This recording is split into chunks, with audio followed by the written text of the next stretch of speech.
My name is Nan Beaumont. They gave me the script to keep me on track. On behalf of our senior pastor, Reverend Carrie Stockett, and our entire congregation, we want to welcome you here at Galloway UMC. We hope that you feel right at home here, and we are honored to be a part of this Mississippi Book Festival, and I mean that earnestly. This space is used for many different ministries at Galloway, including a ministry called Grace Place, which opens each weekday morning at 8:30, and we offer a meal and a place of connection for those who are homeless or living on the margins. We're always looking for volunteers. We need people especially help mop the floor each day. So any of you got a little back trouble and you need a swing, it's good therapy. Galloway staff and greeters are available if you have any questions. Yes, we do have a restroom here for those who are participating. Don't start. There's a method to the madness. We want you to know you are always welcome, just not to use the restroom, to join us for worship on Sundays at 11:30 or 8:30 or 11 a.m., or to watch us on WAPT live streaming. Thank you, and I hope you enjoy the program today. Please raise your hand. We have had comments that our speakers forget to speak into the microphone. So just raise your hand in the back, and also please don't hold conversations in the lobby if you happen to be on your way out, so that people can hear. Thank you. Thanks, Nan. Hi, I'm Mary Margaret White. I'm with MississippiToday.org, and I'm also a board member of the Mississippi Book Festival. It's great to see everybody here today. I'm here to remind you to please silence your cell phones. I'm sure you've heard that one time or another today. The sponsor today for a conversation with Charles Frazier is Holly and Alan Lange. We want to thank them for their support. After this book signing, we ask that you do go out to the book signing tent to have your books signed. Both Lisa and Charles will head that way after the panel concludes. You are welcome to take photographs. If you're putting them on social media, please use our hashtag Literary Lawn Party or MSBookFest. And we will clear this room after the panel, so I ask that you kind of play nice with me as we move towards the back. All right, now, without further ado, I'm happy to welcome Lisa Howorth, co-owner of Course of Square Books, author of Flying Shoes, with a new book forthcoming from Doubleday. Thank you. Welcome them.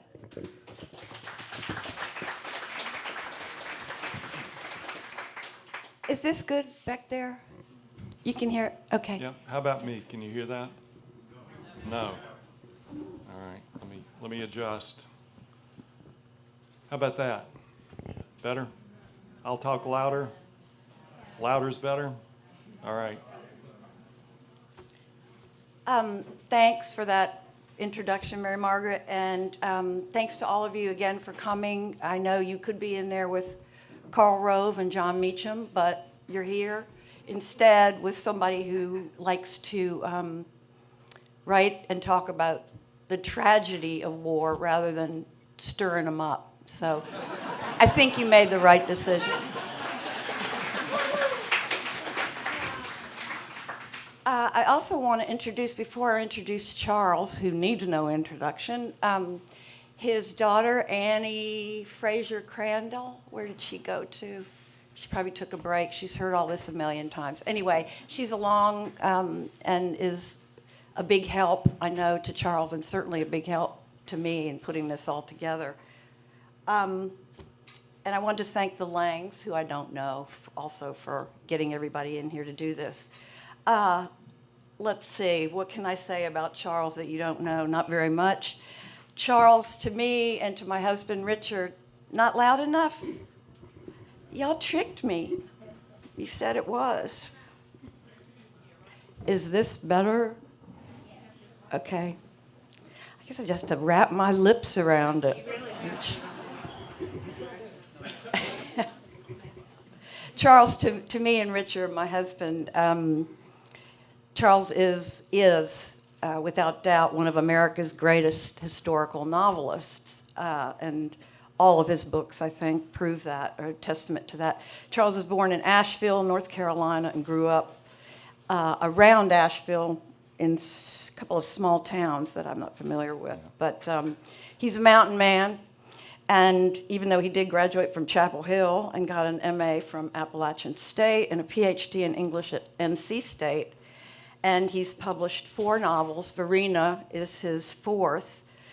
The first being, of course, as everybody knows, Cold Mountain in 1997, published by Atlantic Monthly, which won the 1997 Book Award and was also made into a wonderful film by Anthony Minghella, the late Anthony Minghella, right? Yeah, in 2003, which, of course, was a wonderful film.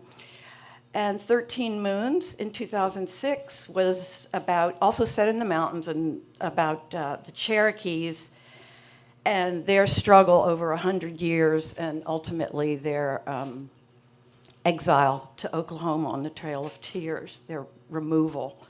And Nightwoods in 2011, which is also in the mountains and is written about, set in the 20th century. So they're all set in the Appalachians, but Varina, which is based on the life of Varina Howell Davis.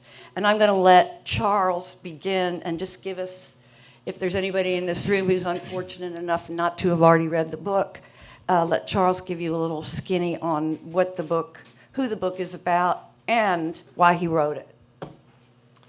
Well, yeah, why did I write it? I asked myself that question many, many times over the course of 4 years. I was not looking for a Civil War idea. I really didn't want to revisit the Civil War.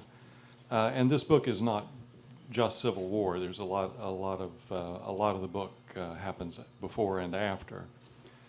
But I just ran across this little tidbit that Jefferson Davis's much younger second wife, Varina, moved to New York City very shortly after his death. She finished his memoirs that he was working on when he died, and packed her bags and moved to New York City in her early 60s to become a writer.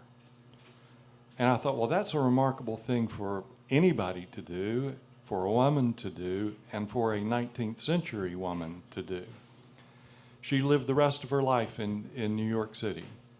When people in Richmond offered her a house to live in, because she had no money, people in Richmond offered her a nice house to live in for the rest of her life. She said, no, thank you. She said that's what she said publicly, was no thank you. To other people, she said, next time I go to Richmond, we'll be feet first in a box, which is kind of what happened. I was curious about that. I was curious about that woman who had lived the life she had lived, who had benefited most of her life from the institution of slavery, who went to New York and became good friends with Ulysses S. Grant's widow, Julia. And it wasn't just that they enjoyed each other, they actually went on a couple of vacations together. They would go on carriage rides in Central Park, go have lunch together in restaurants where they would be noticed, because they wanted their friendship to be seen as a symbol of reconciliation for the country. Varina actually said in public, the right side won the war. So I started reading about her and just became more and more fascinated with her life, with her, how well educated she was. During the years in Washington and Richmond, she was always one of the best educated people, man or woman, in the room. At parties, she loved parties, socializing, loved all that, loved conversation with smart people. And what she really wanted was to spend her life in Washington, D.C., attending and throwing really nice parties for a lot of smart people. And what she got was the war, and lost everything. So I was just became fascinated with her and with her life, and how how to make a story out of that. I mean, I'm not a historian, I'm a novelist, but I do a huge amount of research. So I spent 4 years trying to develop this character based on the framework of this actual person. Charles, the Varina is, if I'm not mistaken, the first of the novels not to be set in the Appalachians, correct? Yeah. And Yeah.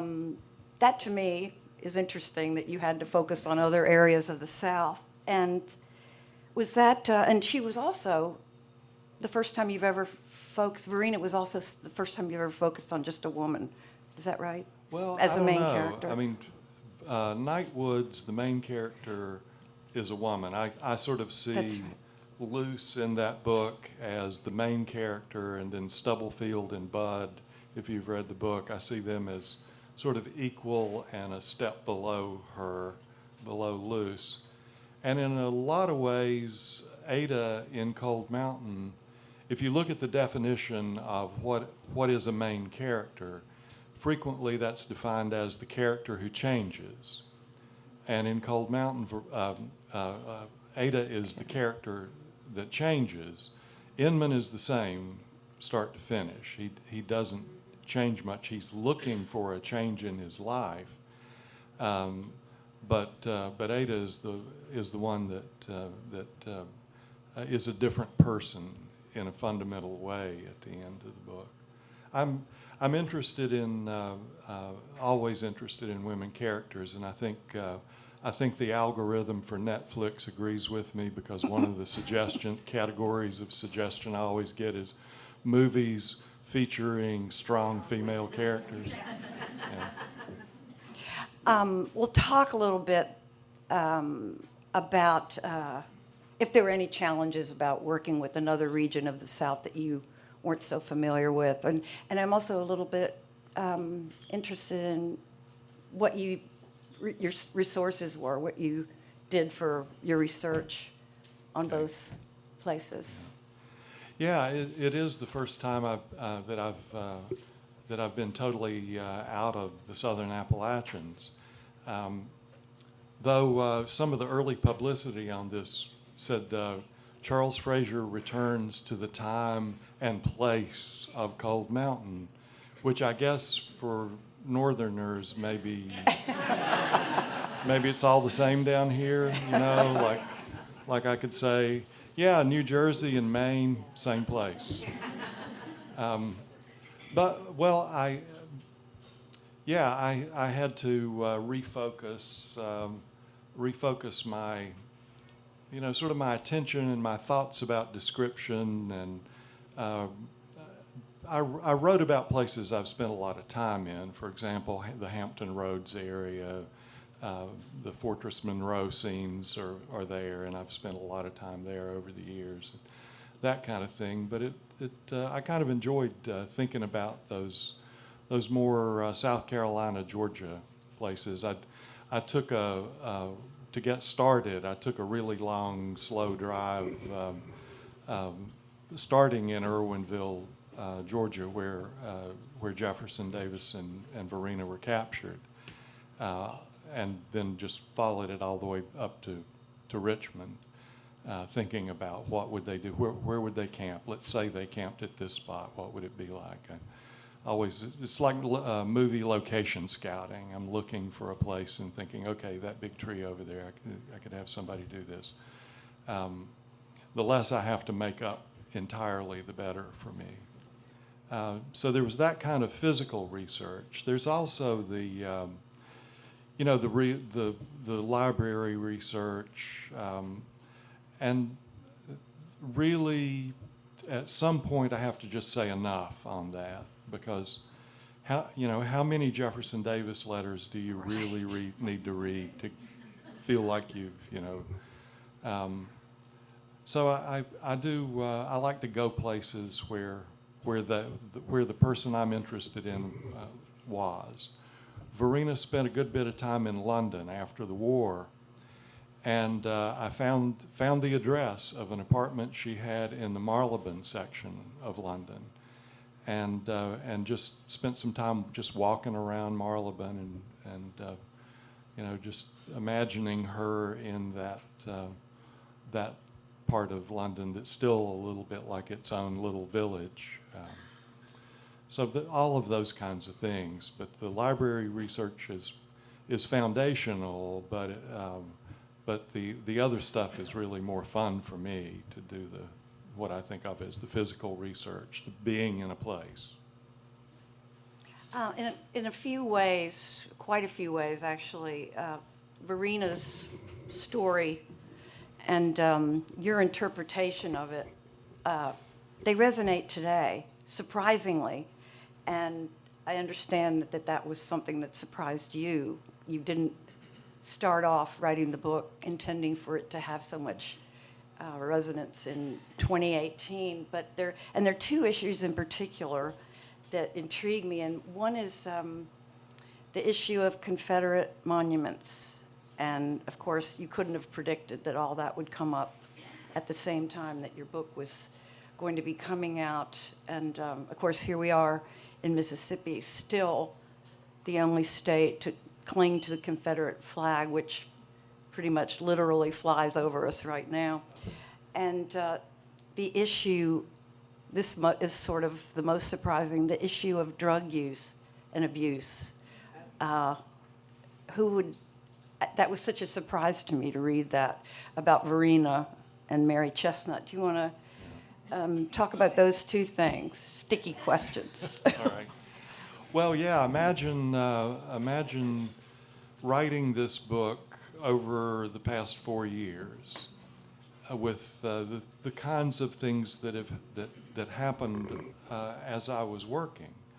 The church shootings in Charleston, the Charlottesville violence, all of those kinds of things, the debates over the Confederate iconography and statues.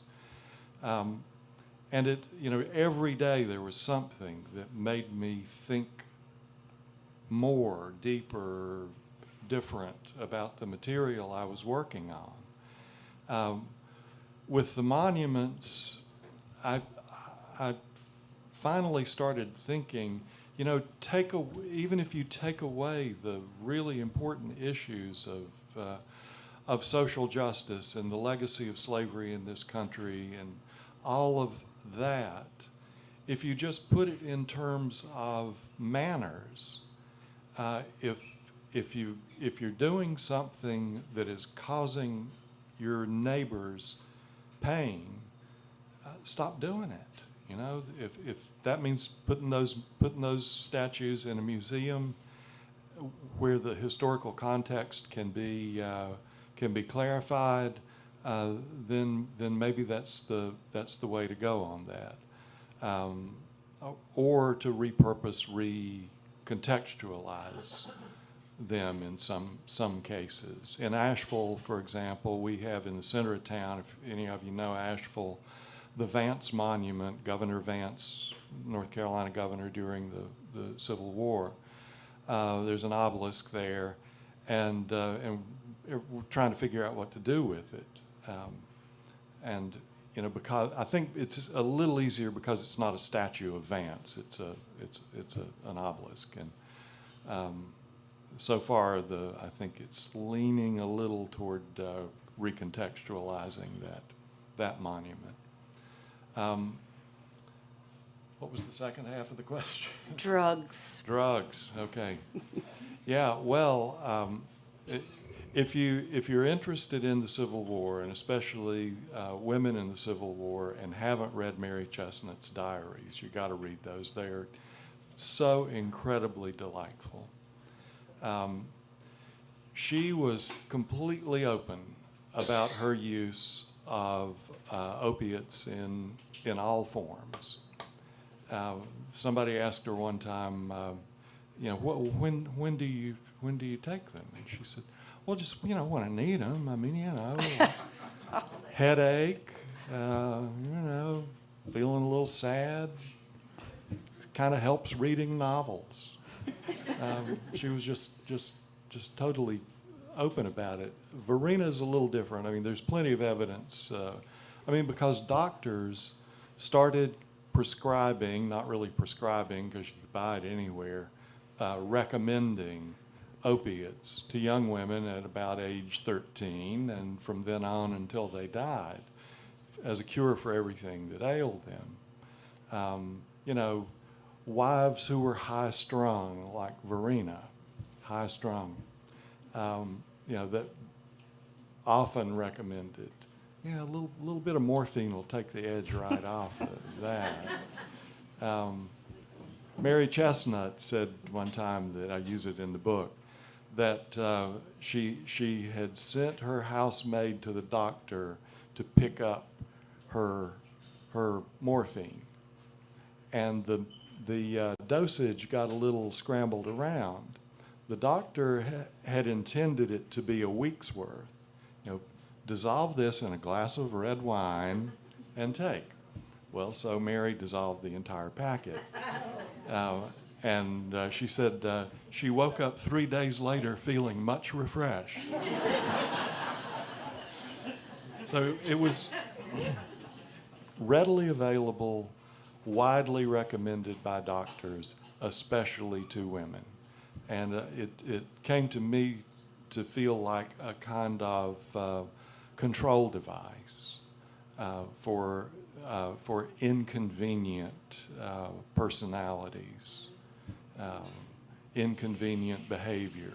And there are several letters of Jefferson to Varina's mother talking about when she's too high-strung and when she's better at controlling her impulses and that kind of thing.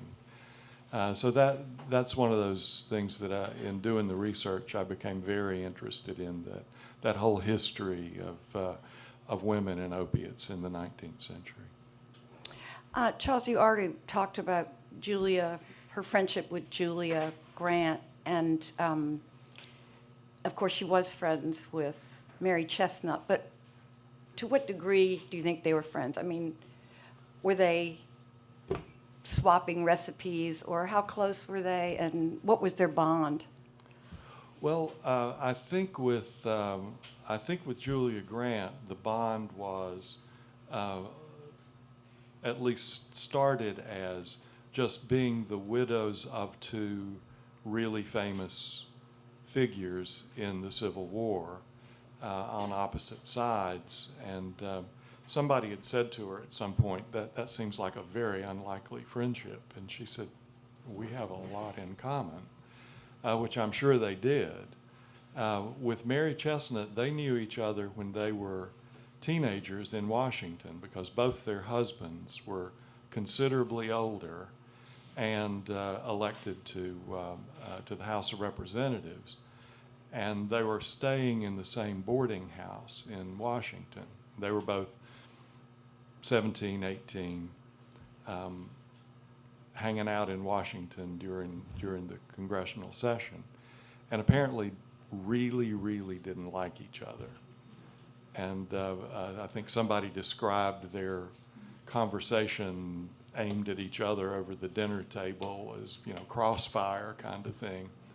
And then they got together and you know, had some time, just the two of them, and were immediately really good friends. And as one of them put it, that they were soon, before parties, meeting in one room or the other to comment on how their dresses hung.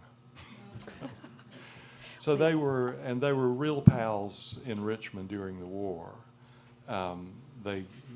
Mary was in and out of the Confederate White House all the time, and lots of gossip about what they did. She told Varina one time that the ladies were constantly asking, what do you two do when you're together so much? And Mary said, we're learning to walk on the trapeze. Right. And we wear sparkly tutus when we do it. Varina said, please don't do that. They're gonna believe you. But after the war, as far as I can tell, during the sort of the chaotic escape from Richmond before the capture was the last time they actually saw each other. They corresponded, but and the scene I have with them together at that time is different from the real one. But they did see each other while Varina was trying to escape to Cuba. Speaking of gossip, there's an issue that we talked about briefly just before the panel, and that's the question of Varina's ethnicity. Here's a wedding picture, allegedly a wedding picture of Jefferson Davis and Varina Howell. And if it's true that she had mixed ancestry, it seems like it's one of the great ironies of American history that would be true. And it's, at the time, there was lots of reference and gossip about it, and then there's still a lot of chatter on the internet about it. And something seems strange about this portrait, as you and I talked about, and you know more about that than I, but what did you decide in your own head ultimately about how that came about, or how the rumors came about, what was true and what really was the way things were? Yeah, and the rumors about her racial identity were really just constant in Richmond during the war. Every kind of ugly thing you could make up was said about her. Now online, for those of you who can see this, and you can easily find this if you just Google like Jefferson Davis honeymoon picture. It's quite funny to see it. It's the whole picture. He's got his hand cocked and he's looking off to the side, and she looks kind of smug. It's been photoshopped so many times for so many purposes to make her look more like she definitely has black heritage, to make her look less like. And I would advise against doing too much Googling on that, because you can go down a really nasty rabbit hole very quickly on that. It's ugly. With the little multiracial child nicknamed Jimmy Limber, who lived in the Confederate White House, the rumors were that he was Jefferson's son and Varina's son, Jimmy Limber, but that her race came out strongly in him, and they sent him away after he was born, but that she couldn't live without him and brought him back and made up this crazy story of finding him on the street to account for it. That was just all Richmond society gossip is my feeling, and I don't know if there's. I think the most likely explanation is that part of her family was from that part of Wales that had some Portuguese ancestry, sort of Catherine Zeta-Jones, that Tom Jones, that kind of thing, and I think that's probably the explanation. But it was ugly then. It's ugly now. The uses that her appearance have given rise to. Yeah, it's pretty incredible to see which factions are using her as, I don't know, it is very crazy on the internet. Well, about there was a journal of a Southern officer who had been captured during the war and taken somewhere upstate New York maybe to prison, and he kept a coded diary while he was in prison, and that had sat around in a library until recently, nobody knowing what it said. But a librarian got curious, thinking, oh, there'll be some military information and secrets and that kind of stuff. And so she decoded it. And it was mostly gossip about Varina's race. Yeah. I got so kind of caught up in it myself because it didn't seem too improbable. I mean, she was from Natchez, which is a lot like New Orleans, of course, very cosmopolitan and plenty of mixed race people and who are accepted. And I went to the slave narratives for Adams County, Natchez, and there is some information about, in fact, from one slave named James Lucas, about the amount of, they didn't call it miscegenation, but the mixing that was going on. And of course, a lot of it was slave rape and that kind of thing. But it didn't, there was, what didn't seem totally unlikely that she could have been of mixed race. But then the more I looked at this picture and read more things, you see that's not really likely. But it also kind of explains why she did some of the things she did. If she adopted Jimmy Limber, that would explain perhaps why. And if she had different views about the war, and I don't know, she was so much more enlightened.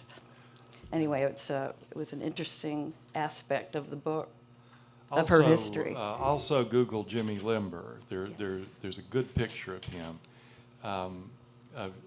A really handsome little kid. He's got on a kind of a striped suit, and it's clearly a studio photography portrait of him. And he disappears. He was separated from Varina after they were captured, somewhere Savannah or Hilton Head in that area, and was in Boston for a while. And then disappears from history, and my wife's been very curious about him and is finding some things that haven't been found before. That I'm not going to steal her stuff, but she's finding some cool stuff.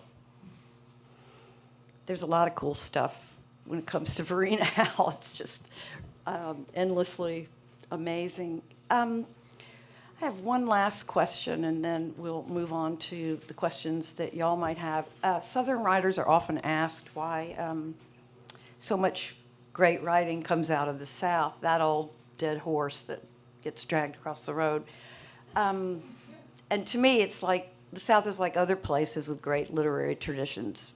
Russia, Ireland are a couple that come to mind. It's sort of a culture of loserdom where the people are so oppressed, so beaten down, or have done things that are considered to be historically atrocious, that there's this, the rage to explain, to tell why things have been this way, tell their terrible stories of oppression and losing, being defeated.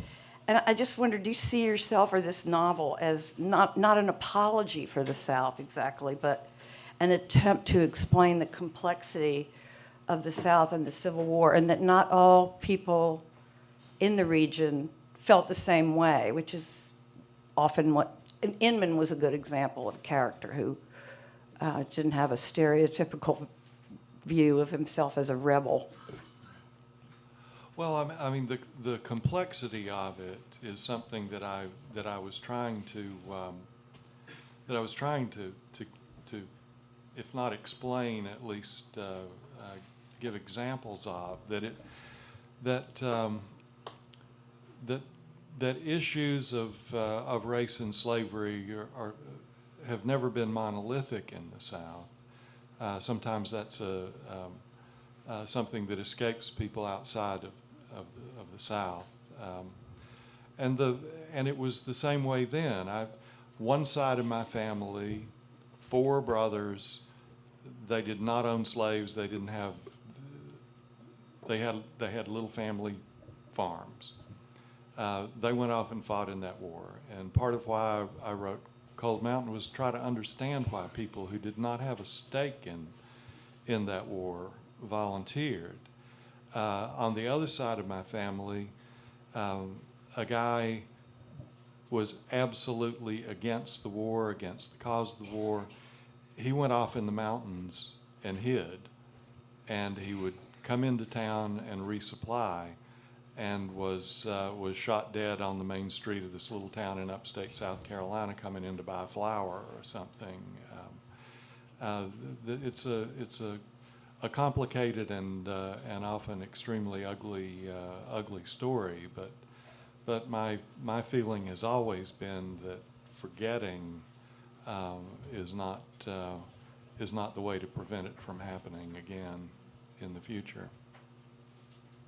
Thanks. The thing you asked about the South and writers, and I ran across something just the other day that pertains to that. Do you all remember the Fitzgerald story, The Ice Palace? I hadn't read that since I was in college, and I just picked it up the other day and read it.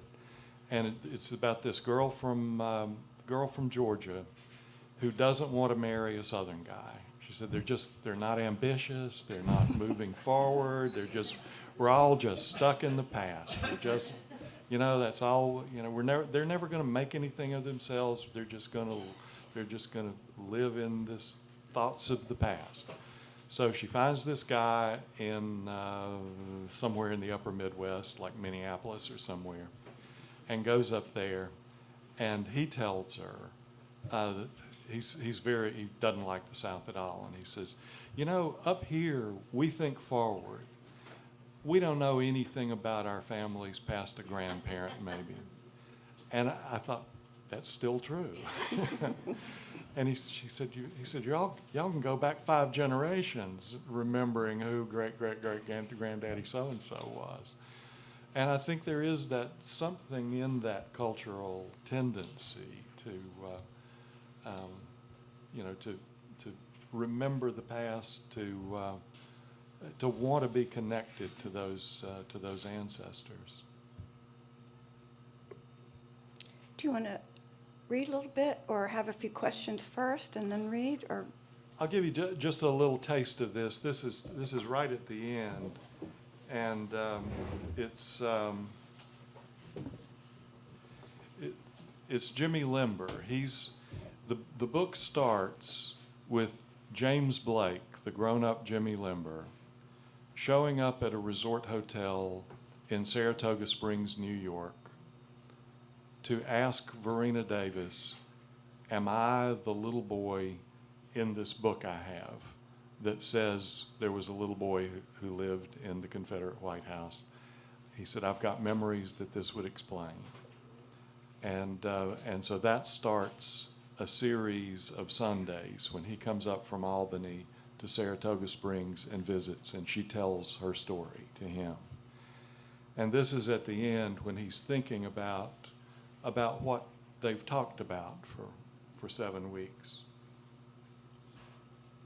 He's writing, he takes the train back to Albany, and then she's told him, you can't take notes when we're talking, we're just talking.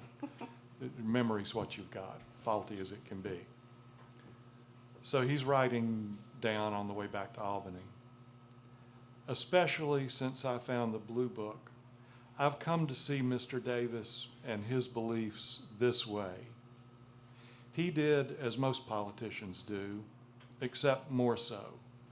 Corrupt our language and symbols of freedom, pervert our heroes, because like so many of them, he held no beloved idea or philosophy as tightly as his money purse.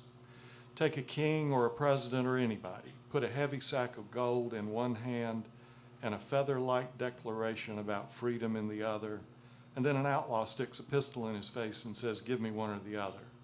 Every time, 10 out of 10, he'll hug the sack and throw away the ideals, because the sack's what's behind the ideals, like the foundation under a building. And that's how freedom and chains and a whipping post can live alongside each other comfortably. Beautiful. You want to take a couple questions? Sure. Anybody got any burning issues? I hope somebody asks him to compare and contrast Varina Davis with Melania Trump. No? Okay. That's the next book.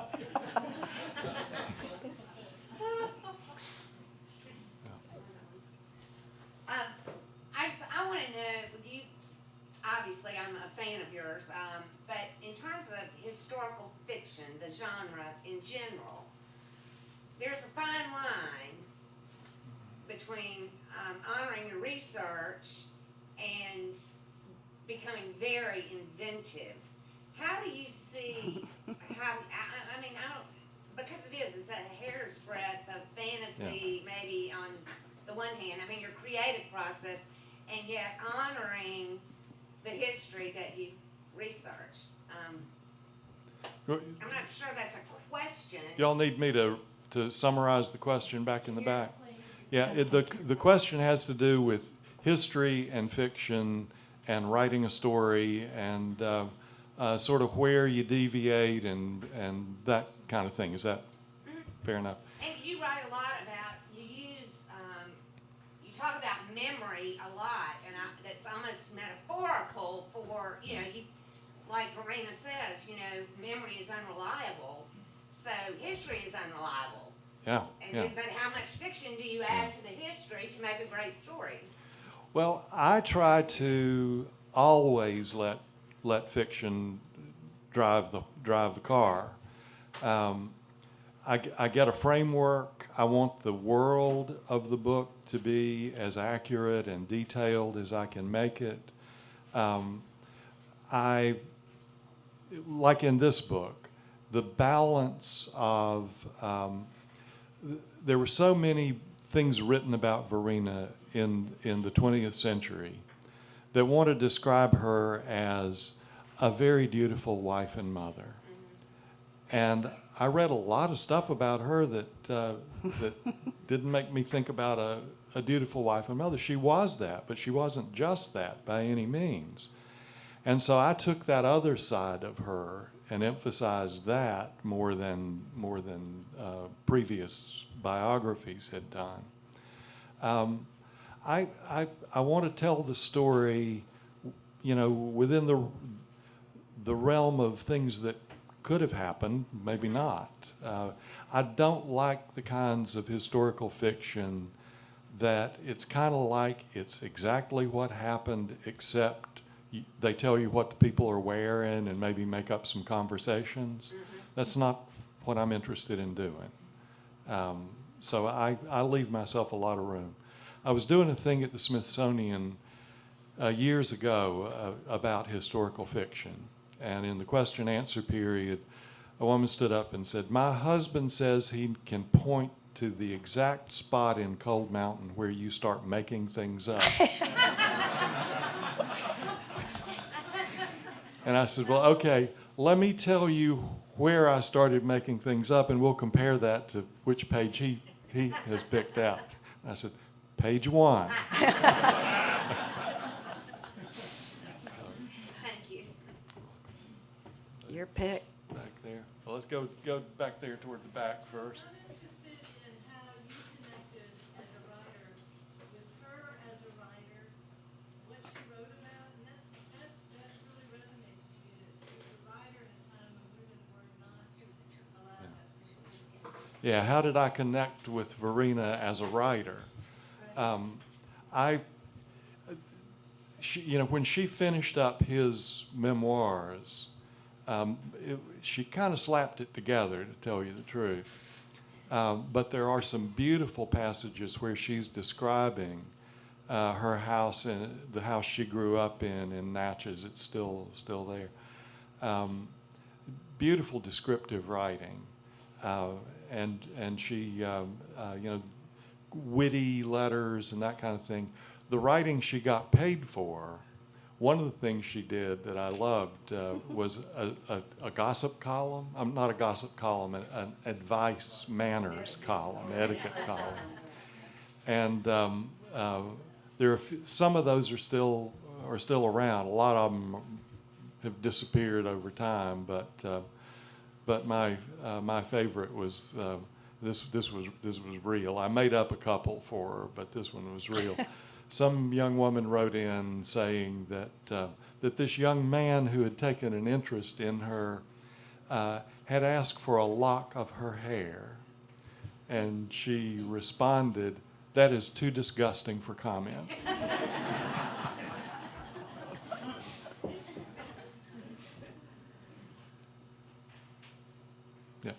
church. Is there kind of an imaginary analog between the characters of Elgin and Jefferson Davis? I didn't think of it that way at all. I was picturing that character. He's a teenage boy who, I guess he is the inheritor of a ruined plantation after in the last days of the war.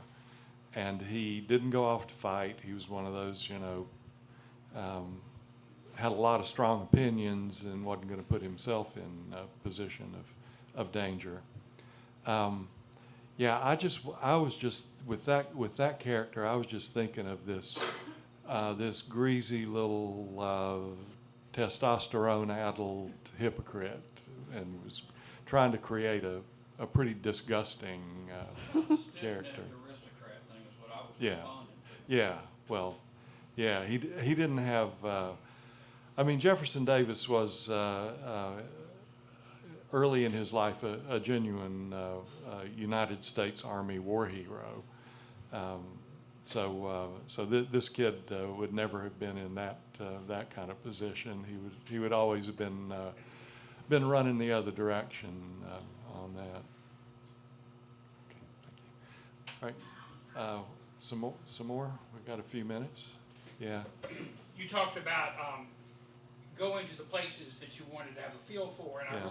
I'm asking about your Mississippi scenes. Yeah. Beauvoir, of course, but I was really struck by your kind of Mississippi Delta, Yeah. landscapes and stuff. And so besides walking through all that mud, I mean, what did Yeah. you?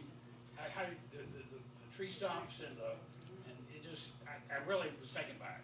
What was your research Yeah. for Mississippi? Well, I mean, a lot of that was just trying to understand the way Mississippi was settled, essentially, and you got some of that Absalom clearing the land for the first time kind of thing, with them clearing however many thousands of acres that Davis Bend was. So I was interested in that transition from wilderness, or at least semi-wilderness, to plantations. I wanted to get some of that description right, yeah, just going places and imagining what it would have looked like. Go to Natchez and the Delta. Well, not in a long, long time, but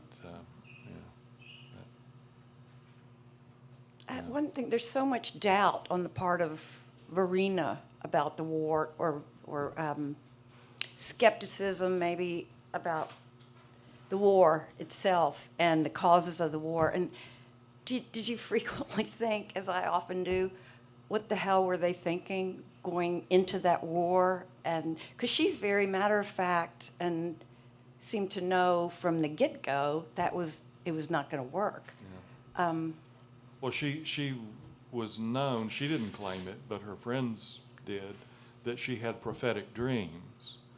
And she told Mary Chestnut in Washington before secession, I know how this is going to work out. The South's going to secede, they're going to make Jeff president, and it's going to be an enormous disaster for all of us. She did not want that to happen. She wanted to be First Lady of the United States of America and live in the White House and have big parties.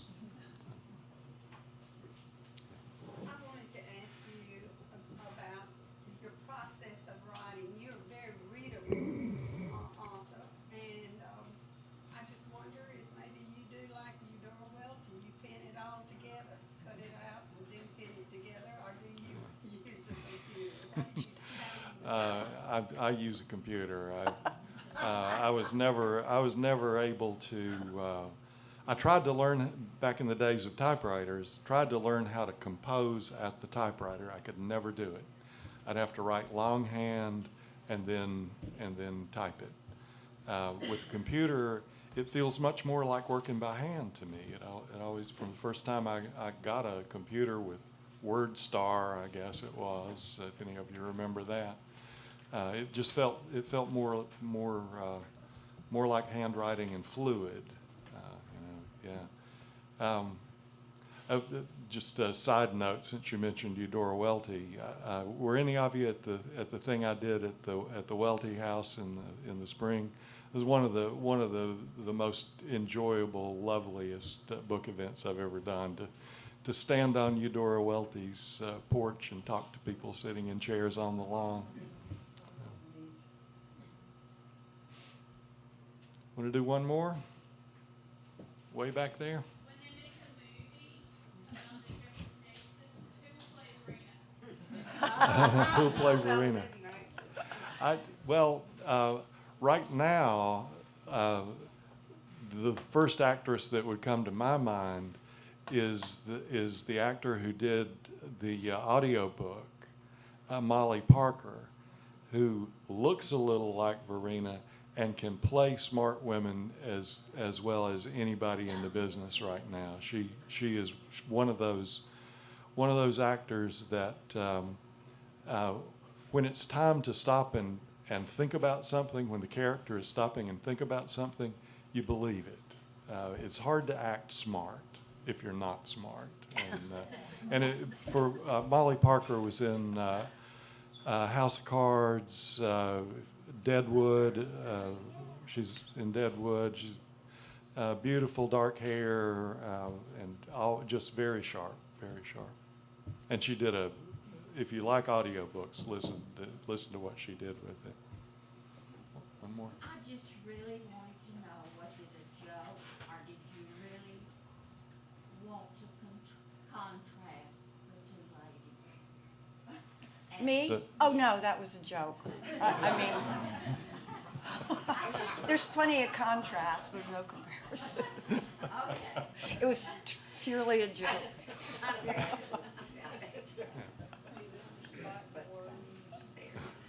Well, thank you all very much for coming. Appreciate it.